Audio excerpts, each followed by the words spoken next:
हो चुका आगाज रण युग बदलने की तैयारी। जीत उसी की होगी जिसका संघर्ष जारी और लास्ट तक रहेगी जारी। हेलो दोस्तों, नमस्कार। मैं विवेक आप सभी का स्वागत करता हूं आपके अपने इस यूट्यूब परिवार में।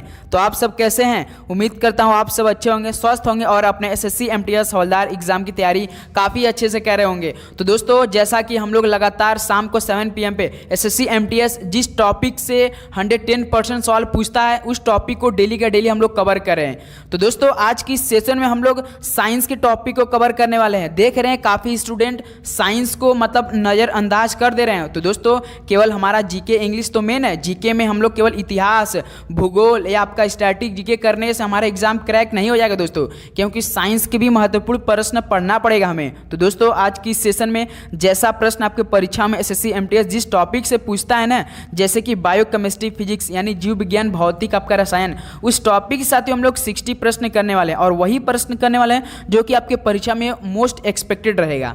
ओके, तो दोस्तों, एक भी प्रश्न नज़रअंदाज नहीं कर सकते, क्योंकि यदि आपके पेपर मान ली एक शिफ्ट में 3 क्वेश्चन आया, 3 क्वेश्चन यानी 9 नंबर का, एक एक नंबर से पीछे रह जाते हैं स्टूडेंट। तो दोस्त, हमें एक भी क्वेश्चन को मतलब कि नहीं छोड़ के जाना है, हर एक टॉपिक से हर टाइप का क्वेश्चन पढ़ के जाना है। इसलिए दोस्त, हम आपको नज़रअंदाज बिल्कुल भी नहीं करने देंगे, क्योंकि हमें आपको सिलेक्शन दिलवाना है। तो इसलिए आज हम लोग साइंस के टॉपिक कवर करने वाले हैं। चलिए दोस्त, इस सेशन को स्टार्ट करते हैं। डेली की क्यूज आप सभी को पता होगा 8 AM पे होती है, 11:30 AM पे और 7 PM पे डेली का डेली क्यूज होता है। एक भी दिन मिस नहीं होता है। अभी तक हमारे टेलीग्राम से आप लोग नहीं जुड़े हैं तो जरूर जुड़िए दोस्त, क्योंकि आपको वहाँ हम का PDF प्रोवाइड करते हैं। ओके, तो चलिए देखते हैं आज इस सेशन हम लोग कुछ क्या नया खास कर सकते हैं। बस आपको सेशन में बने रहना है, आपको 60 to 60 प्रश्न याद करवा देंगे। तो चैनल पर नए तो सब्सक्राइब करके बेल नोटिफिकेशन ऑन कर लीजिए, क्योंकि नोटिफिकेशन करेंगे तो अभी आपके पास नोटिफिकेशन जाएगा डेली का डेली क्लास। ओके दोस्त, तो चलिए आज हम लोग का सेशन का पहला प्रश्न देखते हैं। देखिए, आम का वानस्पतिक नाम क्या है? बताइए दोस्तों, आम का वानस्पतिक नाम क्या होता है? सभी को पता होगा, मैंगीफेरा इंडिका होता है। तो पहले का हम लोग का ए ऑप्शन बिल्कुल राइट ऑप्शन। अब आपसे पूछ दिया जाए कि अशोक वृक्ष का रसायन मतलब वानस्पतिक नाम क्या होता है, तो याद रखिए कैसुरीना होता है। कैसुरीना किसका होता है? अशोक वृक्ष का। ये सवाल आपके पेपर में पूछता है। और दोस्त, ये जो कोकोस न्यूसीफेरा होता है ना, ये याद रखिएगा नारियल का है। किसका है? नारियल का है। ओके, तो पहले का हम लोग आम का वानस्पतिक नाम मैंगीफेरा इंडिका। ए ऑप्शन बिल्कुल राइट ऑप्शन। अशोक का कैसुरीना, नारियल का कोकोस न्यूसीफेरा। चलिए दोस्त, अगला सवाल देखते हैं। क्वेश्चन नंबर आपका देखिए सेकंड क्या दिया है, बताइए निम्नलिखित में से कौन सा विटामिन पोषक तत्व नवजात शिशु के मस्तिष्क और रीढ़ की हड्डी के प्रमुख जन्म दोषों को रोकता है? बताइए दोस्तों, कौन सा विटामिन है? तो राइट ऑप्शन हो जाएगा फॉलिक अम्ल होता है। विटामिन नहीं है दोस्त, फॉलिक अम्ल है। याद रखिएगा डी ऑप्शन यहाँ से क्या हो जाएगा हम लोग का? बिल्कुल राइट ऑप्शन हो जाएगा। चलिए अगला सवाल देखते हैं। क्वेश्चन नंबर आपका देखिए थर्ड क्या दिया है, मानव शरीर द्वारा कार्बोहाइड्रेट का उपयोग किसके रूप में किया जाता है? तो साथियों, जो मानव शरीर द्वारा यानी हम लोग का शरीर द्वारा जो कार्बोहाइड्रेट का उपयोग होता है वो किसके रूप में किया जाता है? तो ये आपका ग्लूकोज के रूप में किया जाता है। याद रखिएगा ऑप्शन क्या हो जाएगा? बिल्कुल राइट ऑप्शन होने वाला है। चलिए दोस्त, अगला सवाल देखते हैं। क्वेश्चन नंबर आपका देखिए 4 क्या दिया है, निम्नलिखित में से कौन सा विटामिन हमारी त्वचा और आंखों को स्वस्थ रखने में सहायता करता है? तो साथियों, कौन सा विटामिन हमारी त्वचा और आंखों को स्वस्थ रखने में सहायता करता है? तो विटामिन ए है। मोस्ट इंपॉर्टेंट सवाल है दोस्त, एकदम बिल्कुल हुबहू जैसा प्रश्न आपका मतलब साइंस से आता है आपके पेपर में, बिल्कुल वही प्रश्न करेंगे। तो निम्नलिखित में से किस अनाज में ओरिजेनिन होता है? तो दोस्तों, किस अनाज में ओरिजेनिन होता है? राइट ऑप्शन दीजिए। तो याद रखिए दोस्त, चावल में होता है। तो यहाँ से हम लोग का डी ऑप्शन क्या हो रहा है? बिल्कुल राइट ऑप्शन हो जाएंगे। ओके, चलिए अगला सवाल देखते हैं। क्वेश्चन नंबर आपका देखिए 6 क्या दिया है, सभी जीवित प्राणियों के लिए ऊर्जा का अंतिम स्रोत निम्नलिखित में से कौन सा है? तो मेरे भाई, सभी जीवित प्राणियों के लिए जो ऊर्जा का अंतिम स्रोत है वो कौन सा होता है? बताइए, ऑप्शन देखेंगे उसके बाद राइट ऑप्शन देंगे। तो याद रखिएगा दोस्त, सूर्य है। तो यहाँ से बी ऑप्शन में क्या हो जाएगा? बिल्कुल राइट ऑप्शन हो जाएंगे। नेक्स्ट अगला सवाल चलते हैं दोस्त। क्वेश्चन नंबर आपका देखिए 7 क्या दिया है, पत्ती का चौड़ा हरा हिस्सा क्या कहलाता है? तो मेरे भाई, जो पत्ती का चौड़ा हरा हिस्सा क्या कहलाता है? राइट ऑप्शन दीजिए। तो याद रखिएगा साथियों, फलक कहलाता है। ऑप्शन ए यहाँ से क्या होगा? बिल्कुल राइट ऑप्शन हो जाएंगे। चलिए अगला सवाल देखते हैं। क्वेश्चन नंबर आपका देखिए 8 क्या दिया है, सूचीबद्ध विकल्पों में से कौन सा कैंसर का एक रूप नहीं है? तो साथियों, सूचीबद्ध विकल्पों में से कौन सा कैंसर का एक रूप नहीं है? राइट ऑप्शन देंगे सभी दोस्त। यदि हम बात करेंगे दोस्तों कि कैंसर का रूप कौन कौन होता है, तो एक तो आपका कार्सिनोमा होता है, साथ ही लिम्फोमा होता है, सार्कोमा होता है, लेकिन दोस्त जो आपका ग्लूकोमा होता है ना, ये नहीं होता है, ध्यान देंगे आप लोग। तो यहाँ से ऑप्शन हम लोग का ए क्या हो जाएगा, बिल्कुल राइट ऑप्शन हो जाएंगे। ओके, चलिए अगला सवाल देखते हैं। क्वेश्चन नंबर आपका देखिए 9 क्या दिया है, दंत क्षय को कम करने के लिए टूथपेस्ट में क्या मिलाया जाता है। तो दोस्तों ये कम से कम 3 बार सवाल आपके पेपर में आया हुआ है। तो दंत क्षय को कम करने के लिए टूथपेस्ट में क्या मिलाया जाता है, राइट ऑप्शन दीजिए, आयरन, कोबाल्ट या फ्लोराइड या मोलिब्डेनम, बताइए दोस्तों, राइट ऑप्शन दीजिए। तो याद रखिए फ्लोराइड मिलाया जाता है दोस्त। तो इस तरह से ऑप्शन हम लोग का सी बिल्कुल राइट ऑप्शन हो जाएगा। ओके, चलिए अगला सवाल देखते हैं। क्वेश्चन नंबर आपका देखिए 10 क्या दिया है, एथलीट फुट किसके कारण होने वाली बीमारी है। तो साथियों एथलीट फुट ये किसके कारण होने वाली बीमारी है, बताइए आप लोग। तो याद रखिए दोस्त कवक के कारण होती है। तो डी ऑप्शन क्या हो जाएगा यहाँ सबका बिल्कुल राइट ऑप्शन। उम्मीद करूंगा साथियों आपको हर एक प्रश्न काफ़ी अच्छे से समझ में आ रहे होंगे और काफ़ी अच्छे से आपको हर एक प्रश्न याद भी हो रहे होंगे। जैसा कि एसएससी एमटीएस एग्जाम जल्द ही आपको 30 सितंबर से स्टार्ट हो रहा है। तो दोस्त अब हमको बिल्कुल मतलब फोकस के साथ पढ़ाई करना है, टाइम वेस्ट भी दोस्त अब थोड़ा सा कम करना है मेरे भाई। अब हमें साथियों केवल पढ़ाई पर ही फोकस करना है। तो देखिए दोस्त क्वेश्चन नंबर 11 क्या दिया, भ्रूण की वह अवस्था जिसमें सभी शारीरिक भागों की पहचान हो सके वो क्या कहलाता है। तो साथियों भ्रूण की वह अवस्था जिसमें सभी शारीरिक भागों की पहचान हो सके उसे क्या कहलाता है। तो याद रखिए दोस्त गर्भ ही कहलाएगा। तो यहाँ से हम लोग का सी ऑप्शन क्या हो जाएगा, बिल्कुल राइट ऑप्शन हो जाएंगे। ओके, चलिए अगला सवाल देखते हैं। क्वेश्चन नंबर आपका देखिए 12 क्या दिया है, जनन की वह प्रक्रिया जिसमें केवल एक ही जीव भाग लेता है वह क्या कहलाता है। तो दोस्तों क्लास 12 का ये पहला ही चैप्टर है, आपने देखा होगा जनन की वह प्रक्रिया जिसमें केवल एक ही जीव भाग लेता है। बताइए एक सेक्सुअल कहलाता है या सेक्सुअल रिप्रोडक्शन। तो सर जी क्या कहलाएगा, आप सभी को पता होगा ए सेक्सुअल आपका रिप्रोडक्शन कहलाएगा, यानी अलैंगिक जनन कहलाता है, यानी दोनों जीव भाग लेते हैं तो उसमें साथ सेक्सुअल जिसमें आपका लैंगिक जनक बोलते हैं। इसलिए डी ऑप्शन क्या हो जाएगा, राइट ऑप्शन। एग्जाम्पल के तौर पर साथियों आपने अमीबा को देखा होगा, अमीबा पहले छोटा होगा, धीरे धीरे ऐसे ऐसे करके अपना बहुत एक ही पार्ट से उसे क्या हो जाएगा, मतलब रिप्रोडक्ट करता रहेगा। ओके, चलिए अगला सवाल देखते हैं। क्वेश्चन नंबर आपका देखिए 13, फूल के अंतरतम भाग को क्या कहा जाता है। तो मेरे भाई फूल के अंतरतम भाग को क्या कहा जाता है, बताइए, राइट ऑप्शन दीजिए। तो याद रखिए स्त्री केसर कहलाता है। तो यहाँ से हम लोग का बी ऑप्शन क्या हो जाएगा, बिल्कुल राइट ऑप्शन। फूल के अंतरतम भाग को क्या कहलाता है, तो सर जी स्त्री केसर कहा जाता है, याद रखिएगा। चलिए अगला सवाल देखते हैं। क्वेश्चन नंबर आपका देखिए 14 क्या दिया है, निम्नलिखित में से कौन सा पौधों में प्रजनन का अलैंगिक रूप नहीं है। तो साथियों पौधों में जो प्रजनन का यानी एसेक्सुअल रिप्रोडक्शन नहीं है, बताइए बीजाणु निर्माण या कायिक प्रवर्धन है, मुकुलन या परागण, सोचिए बताइए दोस्तों। मोस्ट इंपॉर्टेंट सवाल है ये, परीक्षा के लिए इंपॉर्टेंट है ये। तो याद रखिए दोस्तों परागण नहीं है। तो यहाँ से डी ऑप्शन हम लोग का बिल्कुल राइट ऑप्शन हो जाएंगे। चलिए दोस्त अगला सवाल देखते हैं। क्वेश्चन नंबर आपका देखिए 15 क्या दिया है, कोशिका में भरे जाने वाले तरल पदार्थ मैट्रिक को क्या कहते हैं। तो साथियों कोशिका में भरे जाने वाले तरल पदार्थ मैट्रिक को क्या कहते हैं। तो याद रखिए साइटोप्लाज्म कहते हैं। तो सी ऑप्शन हम लोग का बिल्कुल राइट ऑप्शन हो जाएंगे। ओके दोस्त, चलिए अगला सवाल देखते हैं। क्वेश्चन नंबर आपका देखिए 16 क्या दिया है, निम्नलिखित में से कौन कोशिका के 3 मुख्य भागों में से एक नहीं है। तो साथियों कोशिका के जो 3 मुख्य भाग होते हैं उनमें से एक कौन नहीं है, ये बताइए आप लोग। तो सबसे पहले हम देखेंगे जो कोशिका के 3 मुख्य भाग वो कौन कौन से होते हैं। पहले नंबर पे साथियों आपका केंद्रक है, दूसरे नंबर पे साथियों आपका जो कोशिका द्रव्य होता है वो होता है, और तीसरा नंबर पे सभी को पता है लास्ट में झिल्ली, कोशिका झिल्ली। तो देखिए केंद्रक दे रखा है, कोशिका द्रव्य दे रखा है दोस्त, लेकिन आपका जो रिक्तिका है ना होती है दोस्त, ये नहीं होती है आपका कोशिका के 3 मुख्य भागों में से। तो इस तरह से हम लोग का सी ऑप्शन क्या हो जाएगा, बिल्कुल राइट ऑप्शन हो जाएंगे। चलिए अगला सवाल देखते हैं। क्वेश्चन नंबर आपका 17, सभी दोस्त याद रखेंगे, डैश कोशिका की ऊर्जा मुद्रा के रूप में जाना जाता है। तो मेरे भाई किसको कोशिका की ऊर्जा मुद्रा के रूप में जाना जाता है। तो याद रखिए दोस्तों आपका होता है एडिनोसिन ट्राइफॉस्फेट होता है। आपने फॉर्मूला तो फुल फॉर्म तो याद किया होगा, एडिनोसिन ट्राइफॉस्फेट होता है। अब इसको क्या बोलेंगे आप लोग, एटीपी बोलेंगे, एटीपी बोलेंगे। तो सी ऑप्शन आपका क्या हो जाएगा, बिल्कुल राइट ऑप्शन हो जाएंगे। ओके, चलिए अगला सवाल देखते हैं। क्वेश्चन नंबर आपका देखिए 18 क्या दिया है, आँख की पुतली का आकार किसके द्वारा नियंत्रित किया जाता है? तो साथियों आँख की पुतली का आकार ये किसके द्वारा नियंत्रित किया जाता है, बताइए आप लोग। तो सर ये आइरिस के द्वारा किया जाता है। याद रखिएगा जो आँख की पुतली का आकार होता है वो दोस्तों आइरिस द्वारा नियंत्रित किया जाता है। इंपॉर्टेंट सवाल है, तो डी ऑप्शन क्या हो जाएगा, बिल्कुल आपका राइट ऑप्शन हो जाएंगे। ओके चलिए अगला सवाल देखते हैं। क्वेश्चन नंबर आपका देखिए 19 क्या दिया है। मछलियों के हृदय में कितने कक्ष होते हैं? तो सर ये एक तो आलिंद होते हैं, याद रखिए दोस्त कौन कौन होते हैं, एक तो आलिंद होते हैं और आपका एक निलय होता है। ये दोनों होते हैं, आप लोग याद रखेंगे आपके पेपर में दोनों में से कोई एक देकर पूछ सकता है दूसरा।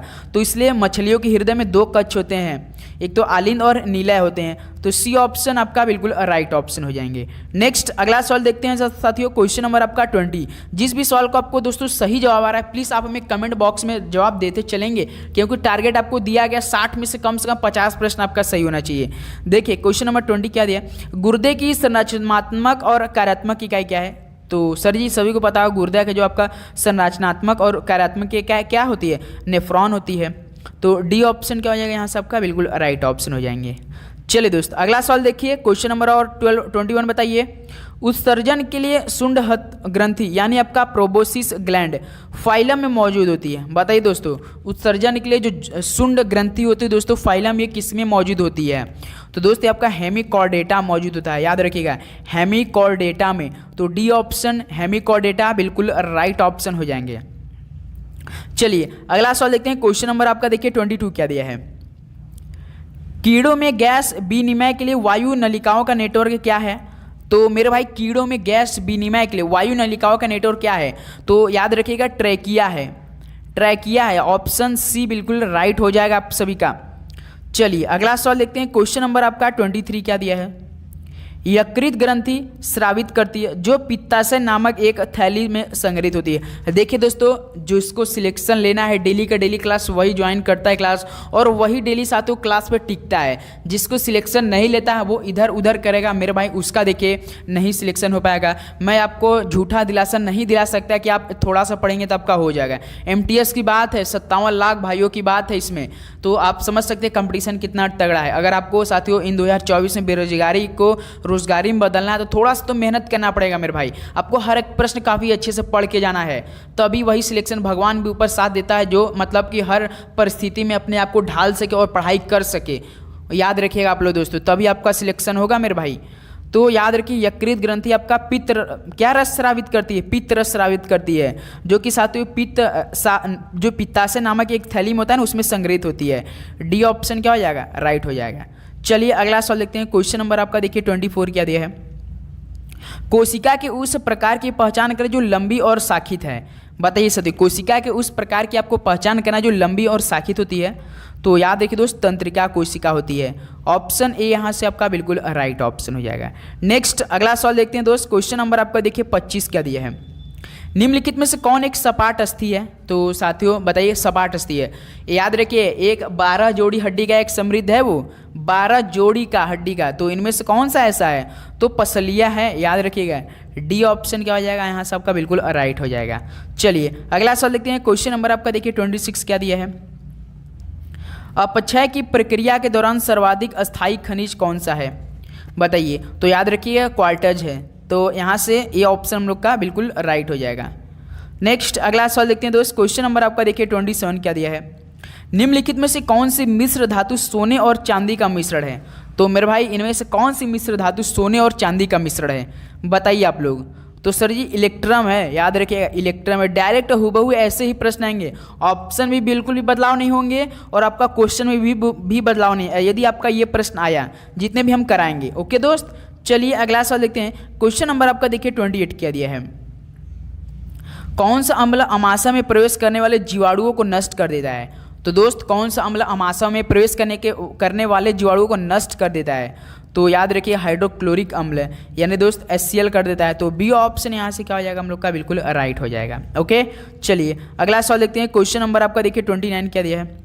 मिल्क ऑफ मैग्नीशिया का pH मान कितना होता है? मोस्ट इंपॉर्टेंट सवाल, वेरी वेरी इंपॉर्टेंट सवाल है। मिल्क ऑफ मैग्नीशिया का pH मान आपसे पूछा जा रहा है, तो कितना होता है? हमेशा याद रखिए दोस्त 10 होता है मिल्क ऑफ मैग्नीशिया का।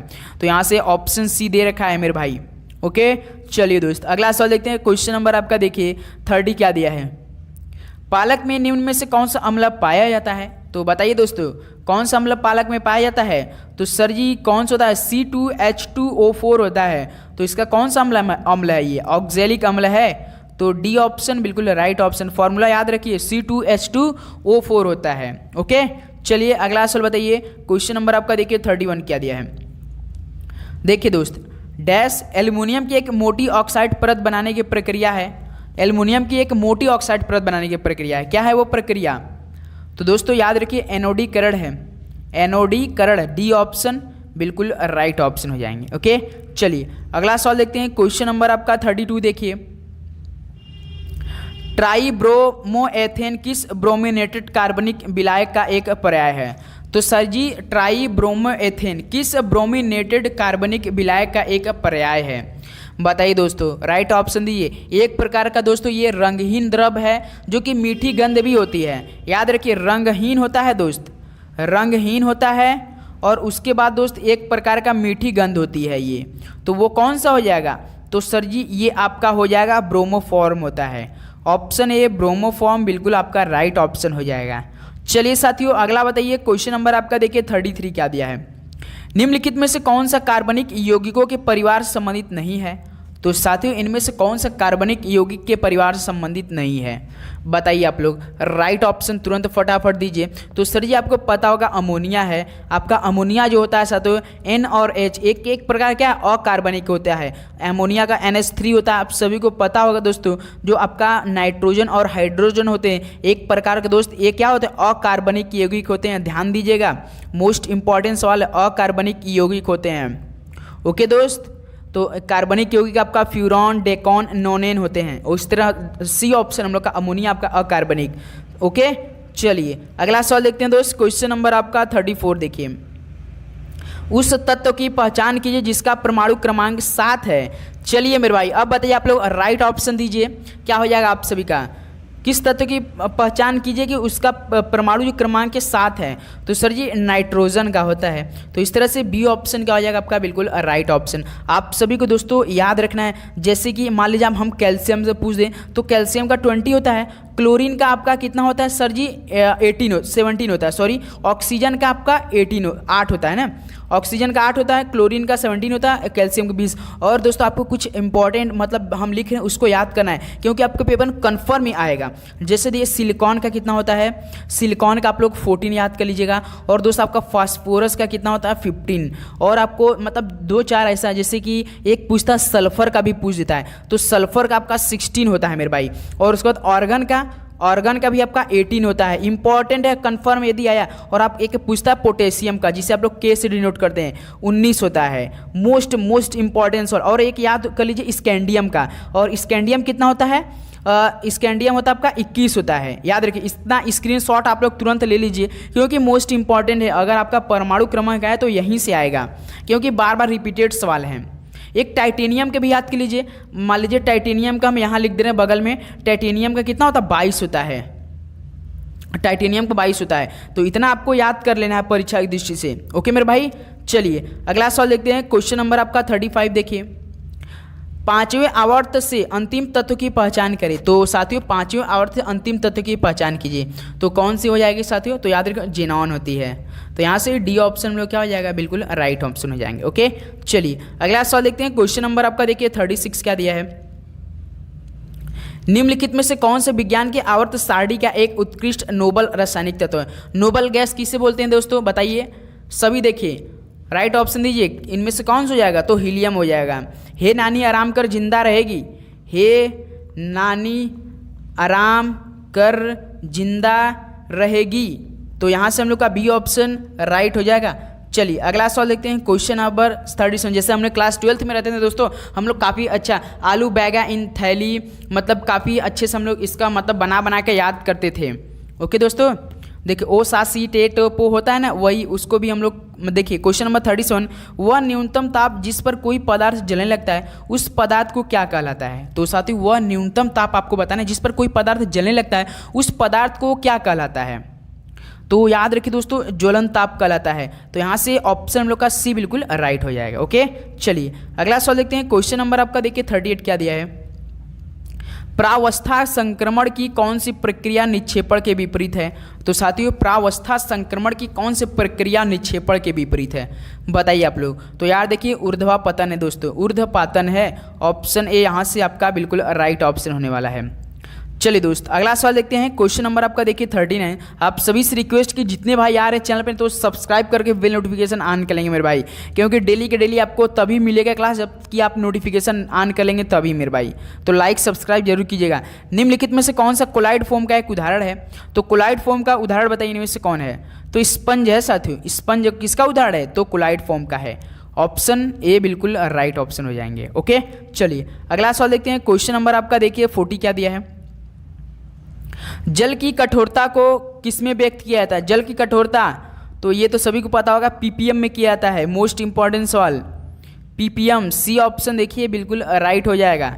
चलिए दोस्त अगला सवाल देखते हैं। क्वेश्चन नंबर आपका देखिए 41 क्या दिया है? निम्नलिखित रसायनों में से मेथिल क्लोराइड के रासायनिक सूत्र की पहचान कीजिए। मेथिल क्लोराइड, मेथिल क्लोराइड यानी दोस्त आपका CH3Cl होता है ना, वही होता है। ऑप्शन सी बिल्कुल राइट ऑप्शन हो जाएगा। चलिए अगला सवाल देखते हैं। क्वेश्चन नंबर आपका 42 देखिए डैश का निरपेक्ष अपवर्तनांक 2.4 है। तो दोस्तों बताइए किसका निरपेक्ष अपवर्तनांक 2.42 है? तो दोस्त ये आपका हीरा का है। हीरा कितना होता है? 2.42 होता है। बी ऑप्शन यहाँ से आपका बिल्कुल राइट हो जाएगा। ओके चलिए अगला सवाल देखते हैं। क्वेश्चन नंबर आपका देखिए 43 क्या दे रखा है? डैश एक अर्ध परागा में झिल्ली के माध्यम से जल पर बल लगाकर दूषित पदार्थों को बाहर निकाल देता है। बताइए दोस्तों कौन एक अर्ध जो कि परागरा में झिल्ली के माध्यम से जल पर बल लगाकर दूषित पदार्थों को बाहर कर देता है, वो कौन है? तो सर जी वो तो आपका उत्क्रमण परासरण है। उत्क्रमण परासरण ऑप्शन सी बिल्कुल यहाँ से आपका राइट हो जाएगा। ओके मेरे भाई चलिए उम्मीद करूँगा साथियों आपको काफ़ी अच्छे से बिल्कुल डेडिकेट से आप डेली का डेली क्लास करके अच्छी तैयारी कर रहे होंगे अपने आप को। देखिए क्वेश्चन नंबर आपका 44 क्या दिया?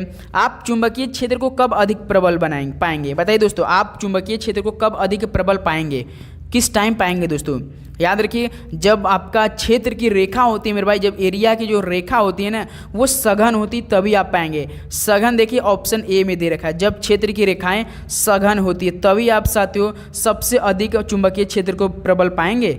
याद रखिएगा आप लोग, ऑप्शन ए बिल्कुल राइट हो जाएगा। चलिए अगला सवाल देखते हैं। क्वेश्चन नंबर आपका देखिए 45 क्या दिया है? एक छोटी अवधि के दौरान किसी पिंड पर लगने वाले बल को किसके रूप में जाना जाता है? तो साथ एक छोटी अवधि के लिए एक टाइम पीरियड के दौरान किसी पिंड पर जो लगने वाले बल को किस रूप में जाना जाता है? बताइए सोचिए।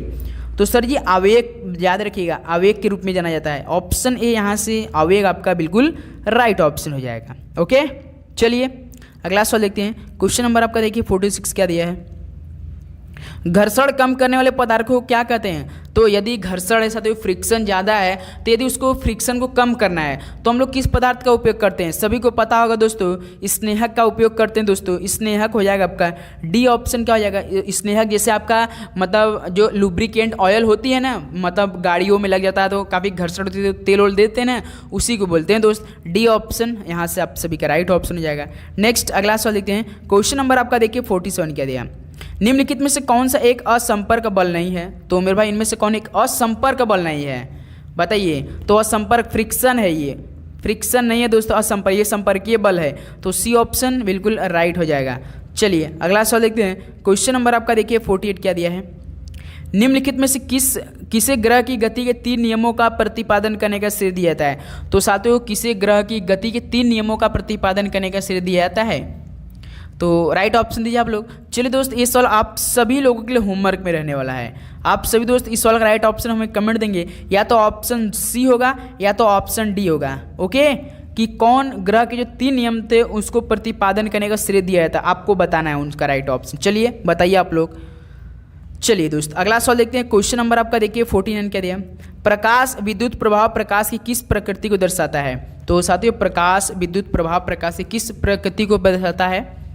तो याद रखिए दोस्त कड़ीय प्रकृति को। यहाँ से ऑप्शन क्या हो जाएगा? बी बिल्कुल राइट ऑप्शन। आपको लग रहा है वैसे इतना बोरिंग क्यों करा रहे हैं आप? मेरे भाई देखिए आपका बिल्कुल जैसा प्रश्न आपके पेपर में पूछता है ना मेरे भाई वैसा ही करा रहे हैं। तो सिलेक्शन की बात है मेरे भाई, तो करना तो पड़ेगा। देखिए तो अभी सिलेक्ट होंगे हम लोग। तो किसी वस्तु की इधर उधर या आगे पीछे गति को क्या कहा जाता है? तो साथियों किसी वस्तु की इधर उधर या आगे पीछे गति को क्या कहा जाता है? बताइए, तो कंपन बोला जाता है, याद रखिए दोस्त, कंपन बोला जाता है। तो डी ऑप्शन आपका बिल्कुल राइट ऑप्शन हो जाएंगे। ओके, चलिए अगला सवाल देखते हैं। क्वेश्चन नंबर आपका 51 देखिए, इलेक्ट्रिक रूम हीटर में प्रयुक्त तार की कुंडली क्या कहलाती है? तो दोस्तों इलेक्ट्रिक रूम हीटर में जो प्रयुक्त तार होती है उसकी कुंडली को क्या कहलाते हैं? तो सर जी एलिमेंट, सवाल पूछा जाएगा आपके पेपर में, एलिमेंट बोला जाता है। डी ऑप्शन क्या हो जाएगा यहाँ से, बिल्कुल राइट ऑप्शन हो जाएंगे। नेक्स्ट अगला सवाल चलते हैं। क्वेश्चन नंबर आपका देखिए 52 क्या दिया है, निम्नलिखित में से किसने पहली बार विद्युत क्षेत्र की अवधारणा दी थी? तो बताइए किसने पहली बार विद्युत क्षेत्र की अवधारणा दी थी? तो सर जी ये दिया था माइकल फैराडे ने। तो बी कौन में यहाँ क्या कर सकते हैं, लॉक कर सकते हैं। ओके, चलिए अगला सवाल देखते हैं। 53, निम्नलिखित में से कौन सी भूकंपीय तरंगे पृष्ठीय तरंगे हैं? तो दोस्तों कौन सी भूकंपीय तरंगे पृष्ठीय तरंगे हैं, बताइए आप लोग। तो याद रखिए एल तरंगे हैं, मोस्ट इंपॉर्टेंस वाले मेरे भाई, एल तरंगे, जो कि दोस्त एक प्रकार के क्या है, भूकंपीय तरंगी, एक प्रकार के पृष्ठ तरंगे है। बी ऑप्शन देखिए बिल्कुल आपका राइट ऑप्शन हो जाएगा। ओके, चलिए अगला सवाल देखते हैं। क्वेश्चन नंबर आपका देखिए 54, बताइए टोकामक नामक उपकरण निम्नलिखित में किस प्रकार के ईंधन से संबंधित है? तो दोस्तों टोकामक नामक उपकरण किस प्रकार के ईंधन से संबंधित है, बताइए आप लोग।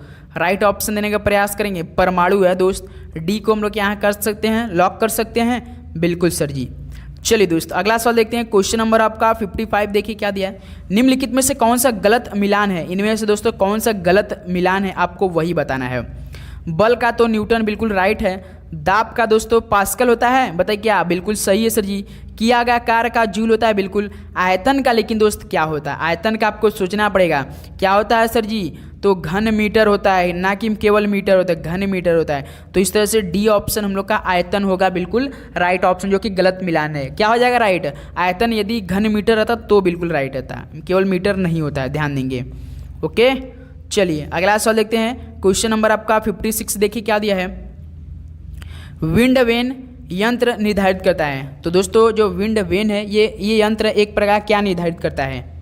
तो याद रखिएगा दोस्तों, एक प्रकार का पवन की दिशा निर्धारित करता है। मोस्ट इंपॉर्टेंट सवाल है, आपके पेपर में एग्जाम में सवाल पूछा जा सकता है कि पवन की दिशा को कौन निर्धारित करता है? विंड वेन करता है, मोस्ट इंपॉर्टेंट सवाल है। नेक्स्ट अगला सवाल देखते हैं। क्वेश्चन नंबर आपका देखिए 57 क्या दिया है, रासायनिक आबंधों का बल और स्प्रिंग मॉडल किसका पालन करता है?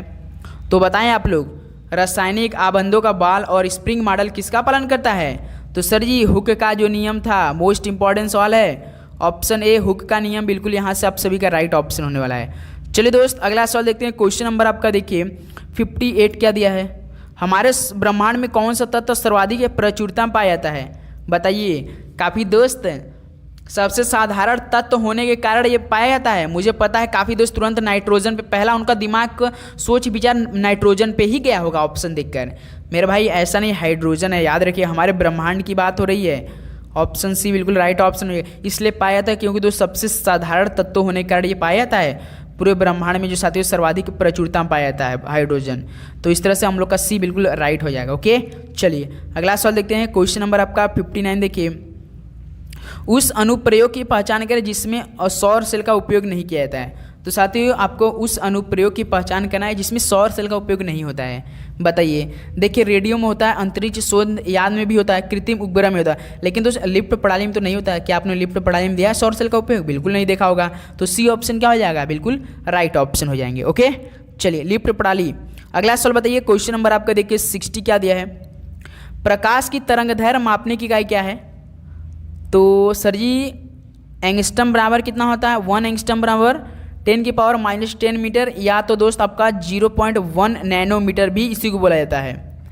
तो एंगस्ट्रॉम हो जाएगा दोस्त। 60 का डी ऑप्शन, जो प्रकाश की तरंगदैर्घ्य मापने की इकाई क्या है, एंगस्ट्रॉम होती है। एंगस्ट्रॉम बराबर कितना होता है, 10⁻⁻10 मीटर होता है, या तो 0.1 आप लोग नैनोमीटर के बराबर होते हैं। ये नैनोमीटर के बराबर तो 0.1 नैनोमीटर के भी बराबर होते हैं। तो इस तरह से 60 का डी हम लोग का बिल्कुल राइट ऑप्शन हो जाएगा। तो दोस्तों इस तरह से 60 प्रश्न साइंस के वो प्रश्न कंप्लीट हो चुके हैं। अब ये बताइए आप सभी कितना स्कोर आप लोग बना पाए, एकदम बिल्कुल ईमानदारी से आप सभी बताइए, आप सभी कितना स्कोर बना मेरे भाई। उम्मीद करूंगा साथियों आपको इस सेशन काफ़ी अच्छे समझ में आएंगे, हर एक प्रश्न आपको याद भी हो गया हो चुका, क्योंकि दोस्तों बिल्कुल आसान भाषा में आपको हम क्लास दिए हैं, बिल्कुल जल्दीबाजी नहीं की, आराम से। तो डेली के डेली शाम को 7 PM पे जो हम लोग क्लास होगी दोस्त, टॉपिक वाइज होगी और वही टॉपिक्स होगी जो प्रश्न आपके पेपर में SSC MTS पूछता है। ओके दोस्त, तो चैनल पे नहीं तो आप लोग सब्सक्राइब करके बेल नोटिफिकेशन ऑन के रखिए और डेली के डेली क्लास आप लोग जरूर अटेंड करके देखा कीजिए और अच्छे से अपनी तैयारी को दीजिए दोस्त। डेली के डेली मॉक टेस्ट रिवीजन करते रहिए दोस्तों, क्योंकि काफ़ी अब दिन नहीं रहेगा हमारे एग्जाम के लिए। केवल मुश्किल साथियों आज हो चुका आपका, आप समझ सकते हैं 8 सितंबर, यानी आपका 30 से है तो 8 मतलब 22 में से 30 में से 8 निकलेगा आपका 22 को छोड़ दीजिए, 21 दिन बचा है दोस्त। तो 21 दिन हमें बिल्कुल दमदार तरीके से करना है। ओके दोस्त, तो चलिए इस सेशन को यहीं समाप्त करते हैं। मिलते हैं कल एक नए सेशन सुबह 8 AM पे बिल्कुल दमदार तरीके से 8 AM वाली स्ट्रैटेजी के साथ। ओके दोस्त, तो चलिए सभी को एग्जाम के लिए बेस्ट ऑफ लक, पढ़ाई करते रहिए। जय हिंद, वंदे मातरम, धन्यवाद।